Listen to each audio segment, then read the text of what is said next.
บายดีพี่น้องปกปล่อยเบอร์สุขุสุคนมื้อนี้ก็เป็นมื้อวันพฤหัสเบิดมื้อนี้ย่างเบิ่งน้ำนองพี่น้องน้ำนองก่อนมันขึ้นมามันจะเป็นสายหัวสายห้องอย่างมากพอดีมีให้พี่ให้น้องเบิ่งหมู่เจ้าก็ว่าเฮ็ดหยังนี่พี่น้องข่อยย่างมาในนี่เห็นขาวๆไปแว่อยู่นี่ลายแท้หลายบาทพี่น้องเอ้ยหมู่เจ้าว่าเฮ็ดหยังนี่ปลาขาวเจือกเผือกอยู่พุ่นตามตะพังนี่พี่น้องนี่มิแต่เฮ็ดนี่ตัวอ่อนตัวแก่นี่มักได้หลายหนึ่งทุกคน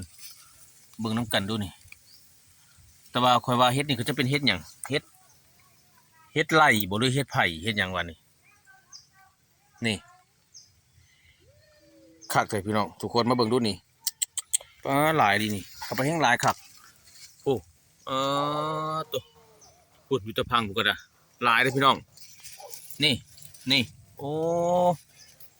แห้งหลายคักนี่นะอยู่ตะพังเลยนี่ตัวหลายคักหลายนี่มาเบิ่งเอาเด้อพี่น้องเด้อพอจะได้เด้อนี่เฮ็ดไร่บ่แกงหน่อไม้ชาติเก่านี่นะจุกก่อนมันจะเป็นเฮ็ดปวกเลยทุกคนออกเลยนี่เป็นตะพังนี่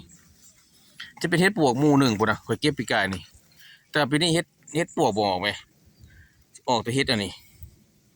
โอ้คักปุ่นนะอยู่แจ้ได้พี่น้องไปได้เงากุ๊กดูเขานะ